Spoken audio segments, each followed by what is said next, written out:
ক্ষমতার চাবি এখন বিএনপির হাতে, কিন্তু ট্রাম্প কার্ড জামাতের হাতে।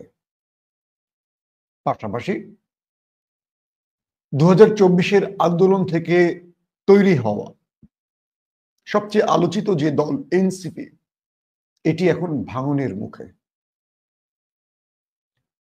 প্রিয় দর্শক, রাজনৈতিক আলোচনাগুলো ভিন্ন ভিন্ন মানুষের ভিন্ন ভিন্ন পক্ষে চলে যায়।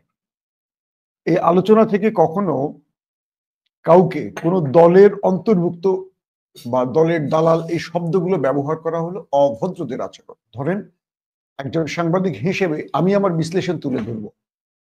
আমি যখন এখানে বসি কোনো দলের পক্ষ হয়ে বসি না। আমার কোনো দল পছন্দ থাকতেই পারে, কিন্তু আমি সত্য কথাগুলো বলতে চাই, যেটা আমাদের দেশকে উপকৃত করবে। এই মুহূর্তে বাংলাদেশের জন্য সবচেয়ে বেশি প্রয়োজন দেশপ্রেমিক মানুষের, কারণ এই দেশটা বিক্রি হয়ে গেছে, বিক্রি হয়ে যাচ্ছে, দেশটা বহু রকম ষড়যন্ত্রকারীদের দখলে। সো এই মুহূর্তে দেশপ্রেমিকদের সংখ্যা খুব বেশি প্রয়োজন, বা দেশপ্রেমিকদের বেশি দরকার। সো আমি এখান থেকে যে কথাগুলো বলবো সম্পূর্ণ নিরপেক্ষ দৃষ্টিকোণ থেকে বলবো, কোনো দলের পক্ষ থেকে বলবো না। সেটা যার পক্ষে যাক আর যার বিপক্ষে যাক। প্রিয় দর্শক, পর্দার অন্তরালে আসলে ঘটছেটা কি? চলেন মূল বিশ্লেষণে চলে যাই। প্রফেসর ইউনূস যখন বসলেন ক্ষমতায়, আমরা কার্যত দেখলাম তিনি যেন সবচেয়ে বেশি ক্ষমতার মালিক, তাই মনে হয়েছিল আমাদের কাছে। ইউনূস সাহেব সেভাবেই, যেহেতু সকল জনগণ তাকে বসিয়েছে, তার প্রতি সব দলের আস্থা ছিল, সেহেতু তিনি খুব খোলামেলা কাজ শুরু করেছেন। কিন্তু অন্তর্বর্তীকালীন সরকারটা যখন গঠন হয়, তখন বিভিন্ন দলের কাছ থেকে যখন পরামর্শ চাওয়া হয়, তারা তাদের মতো করে কিছু ব্যক্তিকে উপদেষ্টা মণ্ডলীতে পাঠান। বিএনপি পাঠায়, জামাত পাঠায়, এনসিপি তাদের 3 জনকে পাঠায়। অর্থাৎ কয়েকটা প্ল্যাটফর্মের ব্যক্তিরা এই উপদেষ্টা মণ্ডলীতে বসেন। কার্যত আমরা দেখলাম যে আসলে তারা ইউনূস সরকারকে খুব সফলভাবে সহযোগিতা করতে পারেনি। আমাদের জুলাই অভ্যুত্থানের পর, হাসিনা বিদায়ের পর যে রাষ্ট্রটা তৈরি হয়েছিল প্রফেসর ইউনূসের নেতৃত্বে, আমরা সেখানেও দেখলাম প্রচুর পরিমাণে তদবির বাণিজ্য হয়েছে। যে যার মতো তাদের লোকদেরকে সেট করেছে, আবার সেই সেটিং লোকদেরকে সরিয়ে অন্যদেরকেও সেটিং করা হয়েছে। প্রথমে কোণঠাসা মনে হয়েছিল বিএনপিকে, এরপরে কোণঠাসা মনে হচ্ছে জামাতকে, এখন কোণঠাসা মনে হচ্ছে এনসিপিকে। অর্থাৎ রাজনীতির পারদ প্রতি মুহূর্তে পরিবর্তিত হচ্ছে।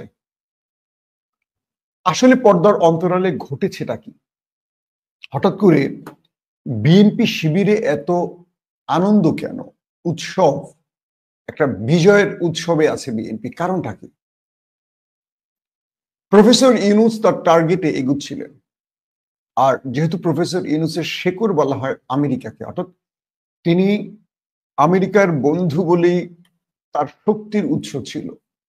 হঠাৎ করে প্রফেসর ইউনূসের কাছে আমেরিকার পক্ষ থেকে কোনো নেগেটিভ বার্তা এলো কিনা, এটা নিয়ে যথেষ্ট আলোচনা সমালোচনা চলছে। রাজনৈতিক অঞ্চলে যে গুঞ্জন রয়েছে, হঠাৎ করে মার্কিন যুক্তরাষ্ট্র তার দৃষ্টি বিএনপিতে সেট করে দিয়েছে। অর্থাৎ মার্কিন যুক্তরাষ্ট্রের যিনি রাষ্ট্রদূত বাংলাদেশে নিযুক্ত, হুট করে তিনি লন্ডনে গেলেন, আকাশে উড়ে চলে গেলেন লন্ডনে জনাব তারেক রহমানের সাথে দেখা করতে।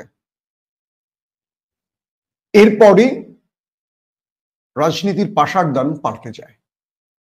বলা হচ্ছে আমেরিকা এবং বিএনপির মধ্যে একটি সমঝোতা হয়েছে, কারণ আমেরিকা হঠাৎ করে ইউনূসকে ছেড়ে কেন বিএনপির দিকে যাবে, এই প্রশ্নটা আপনাদের থাকতেই পারে, তাই তো?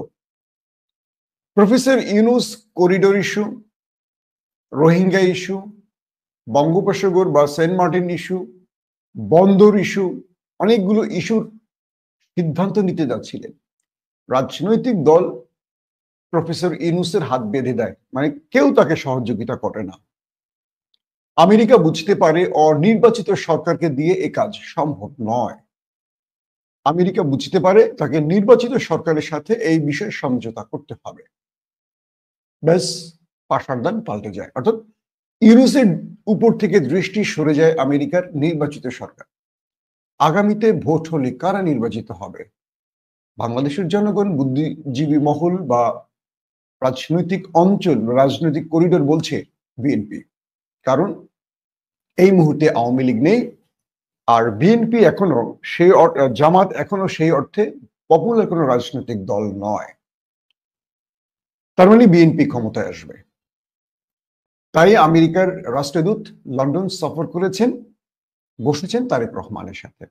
এটি হলো রাজনৈতিক অঞ্চলের গুঞ্জন। এরপর আমেরিকা ইউনুসকে জানিয়ে দেন দ্রুত সময়ের মধ্যে নির্বাচন, এবং আমেরিকার পছন্দ, আমেরিকা জানিয়ে দেন যে আমাদের পছন্দ অমুক দল। ইউনুস পড়ে যান গ্যারাকলে। তিনি যে সংস্কার, জাতির দাবিগুলো নিয়ে তিনি যে রকম ঐক্যমত কমিশন, এটা সেটা ওটা সেটা, তিনি যে প্ল্যানগুলো করেছিলেন, মাহাতির হওয়ার স্বপ্ন দেখছিলেন, সেই মাহাতির হওয়ার স্বপ্ন থেকে তিনি কিছুটা ছিটকে পড়ে গেলেন। এরপর এটার বাস্তবায়ন আমরা কখন দেখলাম? যে কথাগুলো বললাম তার সত্যতার প্রমাণ কখন দেখলাম? যখন আমরা দেখলাম সংসদ ভবন এলাকায় 5 আগস্ট রাষ্ট্রীয় যে অনুষ্ঠানটি হয়েছে, জুলাই ঘোষণাপত্র পাঠ, সেই জুলাই ঘোষণাপত্রের পাঠের মধ্য দিয়ে আমরা সিমটম দেখতে শুরু করলাম। জুলাই ঘোষণাপত্র নিয়ে সরকার প্রতিটি দলের সাথে বৈঠক করেছিল, কিন্তু শেষ পর্যন্ত যে জুলাই ঘোষণাপত্রটি পাঠ করা হলো, আমরা দেখলাম অনেক গুরুত্বপূর্ণ বিষয়গুলোকে বাদ দিয়ে এই ঘোষণাপত্রটি তৈরি হয়েছে। যখন এই বিষয়টি সব দলের নজরে আসে, তখন সবাই নড়ে চড়ে ওঠে। আমরা দেখলাম জুলাই ঘোষণাপত্র পাঠের দিন এই আন্দোলনের সম্মুখ সারির সবচেয়ে বড় যারা ছিলেন ফাইটার, হাসনাত, সার্জিস, পাটোয়ারি, নাসিরুদ্দিন পাটোয়ারি, তাসনিম জারা, আরো বেশ কজন, তারা সেই অনুষ্ঠানে অংশ নিলেন না, তারা চলে গেলেন কক্সবাজারে। সঙ্গে সঙ্গে রিউমার ছড়ানো হলো এরা কক্সবাজারে গেছেন পিটার হাসের সাথে দেখা করতে। প্রথম দিনের লাইভে আমি বলেছিলাম যে আমার কাছে তথ্য আছে পিটার হাস বাংলাদেশে এই মুহূর্তে নেই। আমি আপনাদের বলেছিলাম, তার মানে এটা পিটার হাসের সাথে বৈঠক নয়। তখনই আমরা এটার ভেতরে খোঁজ নেওয়ার চেষ্টা করলাম, তাদের সাথে টেলিফোনে কথা বললাম।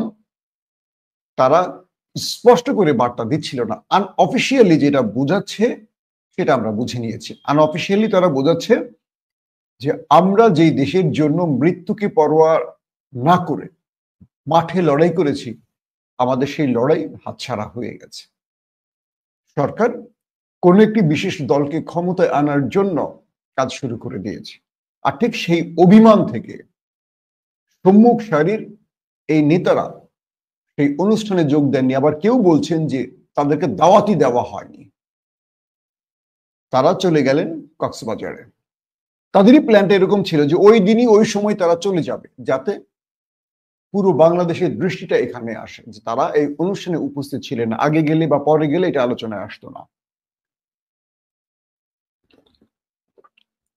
এরপর দেখলাম দলের পক্ষ থেকে তাদেরকে শোকজ করা হলো। যে বৈষম্য বিরোধী আন্দোলনের সম্মুখ সারির নেতারা জুলাই ঘোষণাপত্রের জন্য সবচেয়ে বেশি দাবি তোলা সার্জিস, হাসনাতরাই সেই প্রোগ্রামে দাওয়াত পায়নি। কার্যত সেই প্রোগ্রামটার সৌন্দর্য ম্লান হয়ে যায়, এটি স্বাভাবিক।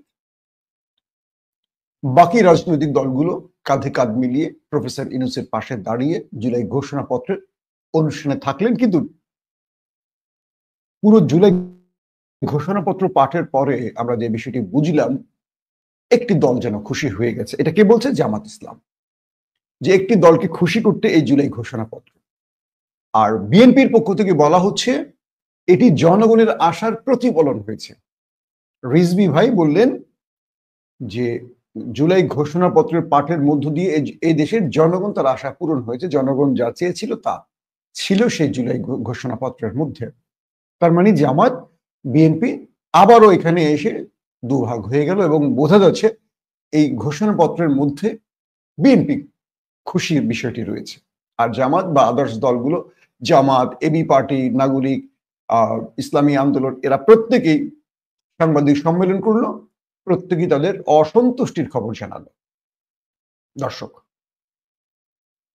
যে শিরোনাম দেখে ভিডিওতে ঢুকলেন, ক্ষমতার চাবি বিএনপির হাতে, আসলেই এই মুহূর্তে আমেরিকা যাকে চায় সেই তো ক্ষমতায় থাকবে, তাই তো হয় আমাদের এই ছোট গরিব দেশগুলোতে। তো এই মুহূর্তে আমেরিকা তার সন্তুষ্টি বা তার ইচ্ছা বিএনপির প্রতি এটা ইউনূস সরকারকে জানিয়ে দিয়েছে। আর এই বিষয়টা বুঝে গেল জামাত। আর জামাত বুঝেই জামাত এখন গো ধরেছে। জামাতের গোলাম পারওয়ার, জামাতের সেক্রেটারি, তিনি শিক্ষক ছাত্রদের একটি অনুষ্ঠানে গতকালকে বললেন যে এই সরকার তার নিরপেক্ষতা হারিয়েছে এবং এতগুলো মানুষের জীবনের বিনিময় যে নতুন বাংলাদেশ আমরা বিনির্মাণের স্বপ্ন দেখেছি, সেটা আমাদের প্রফেসর ইউনূস সেই স্বপ্ন থেকে আমাদের বঞ্চিত করছেন। তিনি আরো বলছেন যে সরকার একটা বছর ধরে আমাদেরকে ডেকে নিয়ে বারবারই ঐক্যমত কমিশনে বসেছেন, আমাদেরকে নিয়ে বিভিন্ন রকম আলোচনা করেছেন, আমাদেরকে নিয়ে এত বৈঠক করলেন, এত কিছু করলেন। এখন বলছেন যে ঐক্যমত কমিশনে যে আলোচনাগুলো হবে বা যে বিষয়গুলো নির্ধারিত হবে সেগুলো আগামী সরকার ক্ষমতা এসে আইনি ভিত্তি দেবে। জামাত এই ক্ষেত্রে কঠিনভাবে আপত্তি জানিয়েছে। জামাত বলছে যে যদি এই সরকার এগুলো নাই করে যাবে, তাহলে এই সরকার এতদিন ক্ষমতায় বসেছিল কেন? একটা বছর তারা আছে, আগামী ফেব্রুয়ারি পর্যন্ত তাদের টাইম। এই সরকার তো 3 মাসই পারত ক্ষমতা দিতে। কোনো সংস্কার ছাড়াই এই সরকার চলে যাবে, আবার সেটাকে আইনি ভিত্তি না দিয়ে চলে যাবে, তাহলে লাভটা কোথায়? জামাতের এই প্রশ্নটা আসলো। জামাত বলছে লিগ্যাল ফ্রেমওয়ার্ক, অর্থাৎ বিএনপি যখন জামাতকে বলছে যে কোন বৈধ সরকার ছাড়া সরকারের এই আইনি ভিত্তি বা সংবিধান পরিবর্তন, এগুলোর কোনো আইনি ভিত্তি থাকে না, সেখানে জামাত জিয়াউর রহমানের বিষয়টি তুলে এনেছে, ৭০-এর নির্বাচনের বিষয়টি তুলে এনেছে। বলছে ৭০-এর নির্বাচনের যে বিষয়টি তৈরি হয়েছে এবং জিয়াউর রহমান ক্ষমতায় এসে পরে দল বানিয়ে যে বিষয়টি তৈরি করেছেন, এরকম কয়েকটা বিষয় জামাত তুলে বলছেন যে বিএনপি আইনকে ফাঁকি দিলেও সরকারের হাতে 3টি অপশন আছে। একটা হলো লিগ্যাল ফ্রেমওয়ার্ক, এটার মাধ্যমে সরকার এটার আইনি ভিত্তি দিতে পারে। 2 নম্বর হলো অর্ডিন্যান্স জারি করে সরকার এখানে আইনি ভিত্তি দিতে পারে। আর 3 নম্বর হলো রেফারেন্ডাম। এই 3টি সিস্টেমে সরকার জুলাই চার্টারের আইনি ভিত্তি তৈরি করতে পারে। এটা কে বলছে? জামাত। এখন জুলাই চার্টারের এই আইনি ভিত্তির 3টি পথ সরকারকে বাতলে দিচ্ছে জামাত ইসলাম, কিন্তু এখানে বিএনপির আপত্তি। আর জামাত বলছে জিয়াউর রহমান তো এইভাবেই পার্লামেন্টকে বা তার রাষ্ট্রীয় ক্ষমতাকে বৈধতা দিয়েছে, সেক্ষেত্রে ইউনূস সরকার কেন পারবে না? এখন জামাত দাবি তুলছে যে তারা এভাবে যদি এই 3টি ভিত্তির মাধ্যমে যদি সরকার কোনো আইনি ভিত্তি না দিয়ে যায় জুলাই বিপ্লবকে, জুলাই চার্টারকে, তাহলে এই সরকারের আন্ডারে কোনো সুষ্ঠু নির্বাচন সম্ভব নয়। জামাতের নেতারা বলছে যে সরকার একটি থানাকে কন্ট্রোল করতে পারে না, একটি থানাকে নিরাপত্তা দিতে পারে না। সারা বাংলাদেশের নির্বাচন হলে সেই সরকার কি করে কেন্দ্র নিরাপত্তা দেবে? এগুলো জামাতের প্রশ্ন। অন্যদিকে বিএনপি নেমে গেছে নির্বাচনের উৎসবে, তারা নির্বাচনে যাচ্ছে, সেই হিসেবে ফেব্রুয়ারিতে নির্বাচন হবে। এখন প্রশ্ন হলো ইউনূস সরকার গ্যালারিতে বসে রাজনৈতিক দলগুলোকে মাঠে নামিয়ে খেলা দেখবেন? রাজনৈতিক মহল মনে করছে যেহেতু ইউনূস সরকারের আশা পূরণ হয়নি মার্কিন চাপের কারণে, ইউনূস সরকার নির্ধারিত সময় অর্থাৎ জুলাই ঘোষণাপত্রের দিনই নির্বাচনের ফ্রেমওয়ার্ক ঘোষণা করে দিয়েছে যে ফেব্রুয়ারিতে নির্বাচন এবং নির্বাচন কমিশনকে চিঠি দেওয়া হয়েছে। সেক্ষেত্রে এখন যেটা হবে সেটা হলো ইউনূস সরকার রাজনৈতিক দলগুলোর সামনে নির্বাচনের তারিখ দিয়ে দেবে। বিএনপি নির্বাচনে যেতে চাইবে সব দলই, কিন্তু অন্য দলগুলো এখন সরকারকে বিভিন্ন রকম চাপ দেবে। অর্থাৎ এই যে তারা 1.5-2 বছর ক্ষমতায় থেকে একটা সমস্যার করতে পারলো না, পিআর পদ্ধতির সমাধান হলো না, জুলাই চার্টারের সমাধান হলো না, সংস্কার হলো না, সেটা বিচার বিভাগ বলি, পুলিশ কমিশন বলি, কোনো ক্ষেত্রে যে সমাধান হলো না। জামাতের গোলাম পারওয়ার বলছে যে এক ফ্যাসিস্ট সিস্টেমের বিরুদ্ধে আরেক ফ্যাসিস্ট সিস্টেম তৈরি হয়ে যাবে। তিনি বোঝাতে চাচ্ছেন গোলাম পারওয়ার যে আওয়ামী লীগ যে ফ্যাসিস্ট সিস্টেম রেখে গেছে, যদি সরকার কোনো কিছু পরিবর্তন না করে বিদায় নেয় তো সেই ফ্যাসিস্ট সিস্টেমের উপর নির্বাচন হলে তো একটা ফ্যাসিজম তৈরি হবে। এটা হলো গোলাম পারওয়ারের বক্তব্য। তো এক্ষেত্রে ইতিমধ্যে গুঞ্জন ছড়িয়ে পড়ছে জামাত সহ বিএনপির এগেনস্ট অল পার্টি তারা নির্বাচনে যাবে না। ইতিমধ্যে গুঞ্জন ছড়িয়ে পড়েছে। প্রশ্ন হলো যদি জামাত নির্বাচনে না যায় সেক্ষেত্রে কি হবে? বিগত 3টা নির্বাচন আমরা দেখেছি যে আওয়ামী লীগ এককভাবে করেছে, সেইটার মাসুল আওয়ামী লীগ দিচ্ছে কিভাবে? দেশ থেকে পালিয়ে গিয়ে। অর্থাৎ পুরো অপরাধ অপবাদ হাসিনার ঘাড়ে চেপে বসেছে। 3টা নির্বাচনের খায়েশ হাসিনাকে আজকে দেশ ছাড়া করেছে। বিএনপি একই ভুল করবে না। বিশেষ করে জনাব তারেক রহমান বহুদলীয় গণতন্ত্রের যে প্রবক্তার সন্তান, মানে জিয়াউর রহমানের সন্তান, তিনি এটি চাইছেন না। তারেক রহমান চাইছেন সব দলের মধ্য থেকে একটি উৎসব মুখর পরিবেশে চ্যালেঞ্জিং মুহূর্ত নিয়ে, অর্থাৎ একটা নির্বাচনী বৈতরণী পার হওয়ার জন্য মানুষের সমর্থন ভালোবাসা নিয়ে তিনি ক্ষমতায় বসতে চান। এটি তারেক রহমানের স্পষ্ট বার্তা। কিন্তু যেই দিকটায় আগাচ্ছে সিসিএশন, তাতে করে মনে হচ্ছে ইউনূস সরকারের প্রতি আর আস্থা রাখছে না বাকি দল। যখনই বিএনপি ইউনূস সরকারের প্রতি আস্থা বা ইউনূস সরকারের প্রশংসা করলো, সেই দিনই বাকি দলগুলো ইউনূস সরকারের সমালোচনা শুরু করলো। রাজনীতি দুভাগে বিভক্ত হয়ে গেল। এখন কি করবে? অর্থাৎ ক্ষমতার চাবিটা এখন বিএনপির হাতে। এনিহাও বিএনপিকে ক্ষমতায় আনতে চায় ক্ষমতার মানে আন্তর্জাতিক ইস্টাবলিশমেন্ট। কিন্তু ট্রাম্প কার্ডটা হলো জামাতের হাতে। কি রকম? জামাত এই মুহূর্তে বিরোধী প্রত্যেকটা দলকে লিড দিচ্ছে।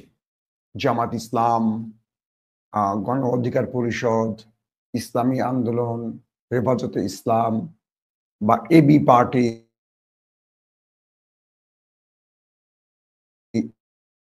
এরা যতই নিজেরা নিজের দল, প্রত্যেকে কিন্তু একটা টার্গেট, ক্ষমতা, বিকল্প নাই। ছোট ছোট দলগুলো অনেক আসন পাবে, তাই তারা জামাতের উদ্দেশ্যের সাথে এক জায়গায় দাঁড়াবে বা দাঁড়িয়ে গেছে ইতিমধ্যে, তাই মনে হয়।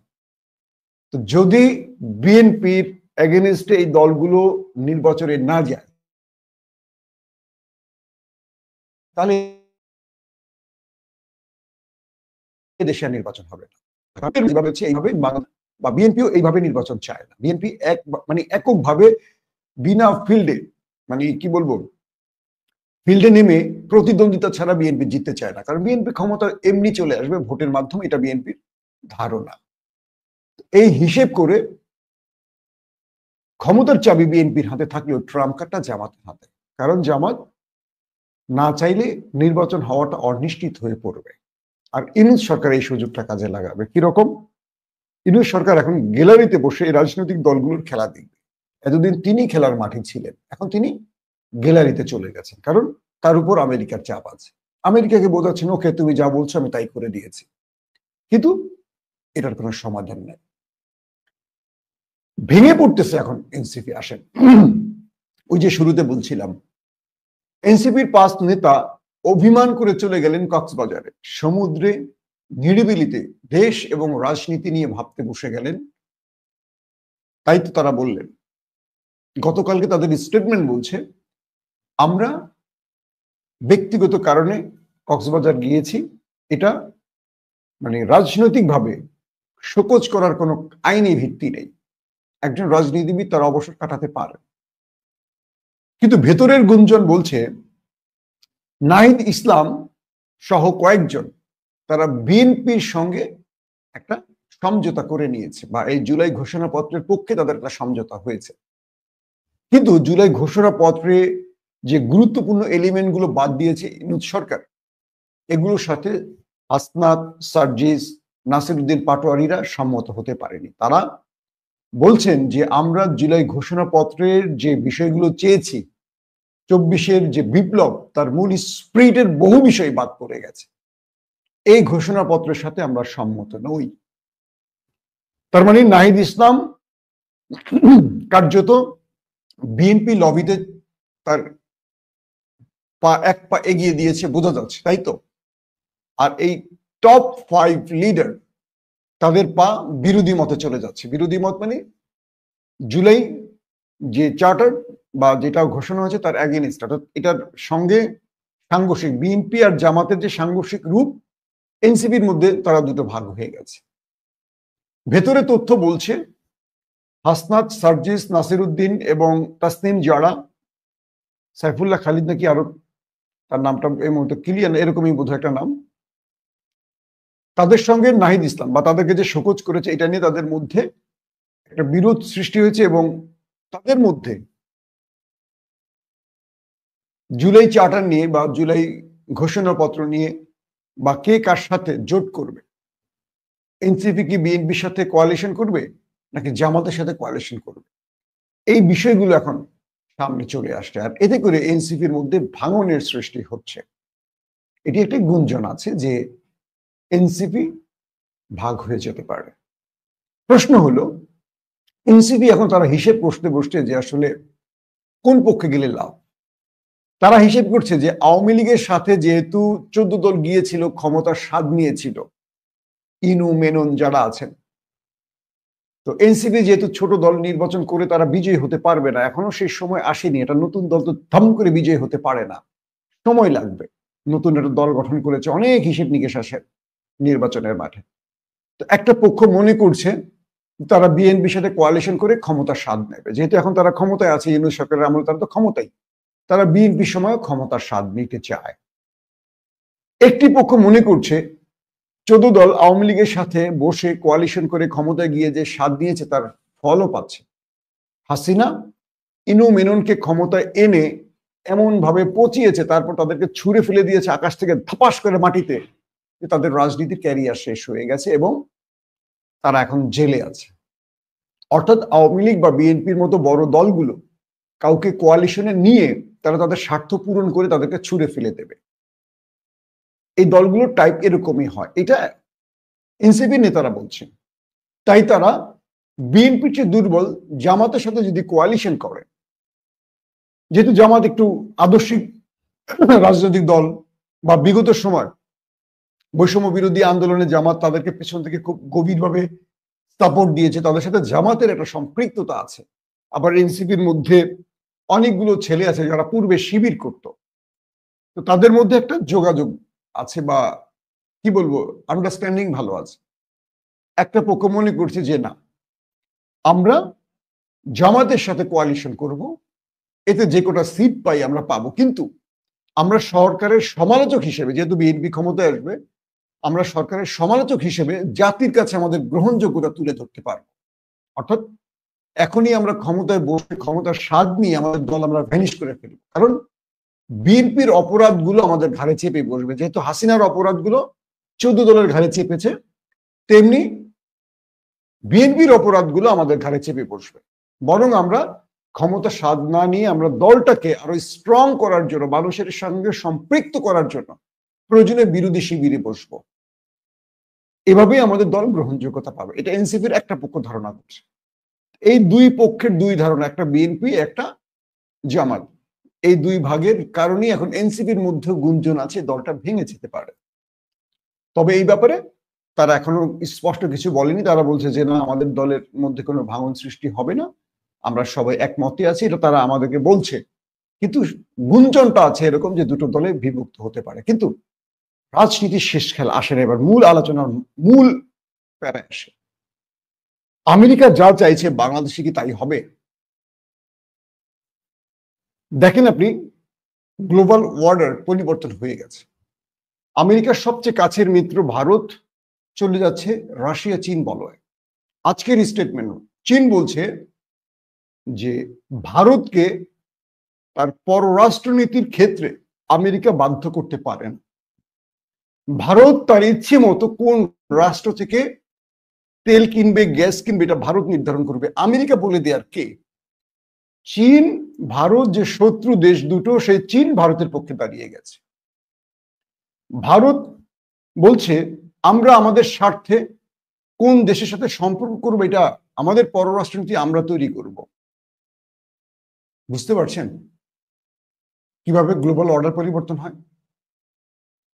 আমেরিকার দীর্ঘদিনের মিত্র ভারত চলে গেছে চীন রাশিয়ার পক্ষে। আগামী মাসের 31 তারিখ রাশিয়া, চীন, ভারত তারা চীনে বসতে যাচ্ছে। ট্রাম্পের মতো ব্যক্তি কোণঠাসা হয়ে গেছেন। ইতিমধ্যে বোঝা যাচ্ছে যে আমেরিকা ক্রমান্বয়ে তার বন্ধু হারাতে শুরু করেছেন। তিনি ইসরায়েল ইস্যুতে ইউরোপের মধ্যে ভাঙন সৃষ্টি হয়ে গেছে। ইউরোপের একটার পর একটা দেশ ফিলিস্তিনের পক্ষে দাঁড়িয়ে গেছে ইসরায়েলের পক্ষ ত্যাগ করে। ট্রাম্প তার ট্যারিফ খেলায় বহু মিত্র হারিয়ে ফেলেছে। ট্রাম্প এশিয়াতে এই মুহূর্তে চাইলেই বড় কোনো সিদ্ধান্ত নিতে পারবে না। এখন যদি ভারত চীন রাশিয়ার বলয়ে চলে যায়, বাংলাদেশের বিএনপিকে যেমন সাপোর্ট দিয়েছে আমেরিকা, জামাতের উপর চীনের একটা সাপোর্ট আছে। অনেকেই বলছেন রাজনৈতিক মহলে এই আলোচনাগুলো এখন তুঙ্গে, কারণ সাম্প্রতিক সময় জামাতের ডেলিগেটরা চীন সফর করেছে এবং ডক্টর আব্দুল্লাহ মোহাম্মদ তাহেরের সাথে একাধিকবার চীনের রাষ্ট্রদূতের বৈঠকও হয়েছে। কয়েক দফা তাদের মধ্যে আলোচনা হয়েছে। বলা হচ্ছে যে চীন সাপোর্ট দিতে চায় জামাতকে, বিএনপিকে সাপোর্ট দিতে চায় আমেরিকা। এখন আমেরিকা আর চীন যেহেতু আমাদের এশিয়াতে টানাটানি শুরু করছে, ভারত যদি চলে যায় চীনের বলয়ে, সেক্ষেত্রে আমেরিকা ওই বহু হাজার মাইল দূর থেকে এসে এখানে সেই খবরদারির সুযোগটা পাবে কিনা, এটা নিয়ে প্রশ্ন উঠছে। আবার বাংলাদেশের সাথে আমদানি রপ্তানির ক্ষেত্রে, অর্থনীতির ক্ষেত্রে আমেরিকা একটা শক্তিশালী অবস্থানে রয়েছে বাংলাদেশে। এখানে আমেরিকাকে আমাদের প্রয়োজন আছে। সব দিক থেকে আমাদের দরিদ্র ছোট দেশ, আমরা কি পারবো আমেরিকার উপর চোখ রাঙাতে? পারবো না। কিন্তু ভূ রাজনীতিতে এই মুহূর্তে বিএনপি, জামাত চীন আমেরিকার মতো একটা বলয়ে প্রবেশ করতে যাচ্ছে।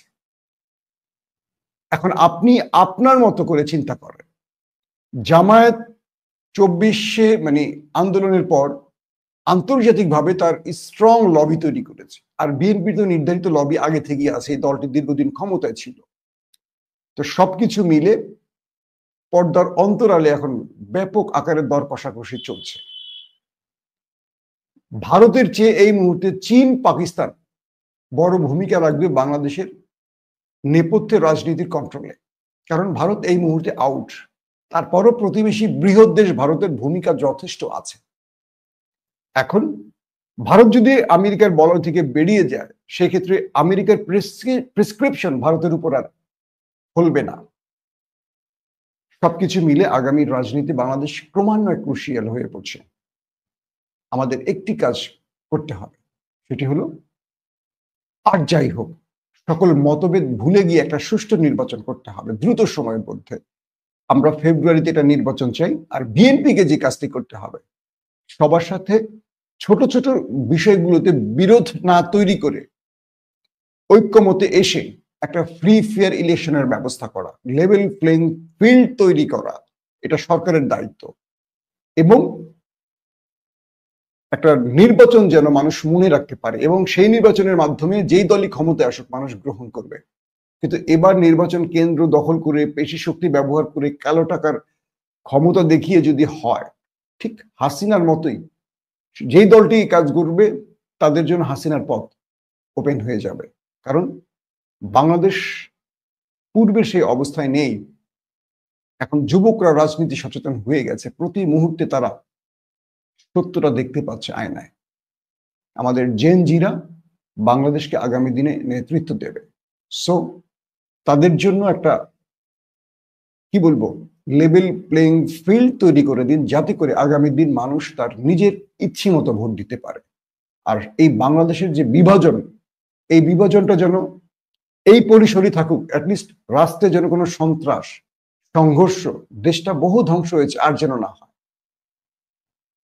প্রত্যেকে ভালো থাকবেন। আল্লাহ হাফেজ।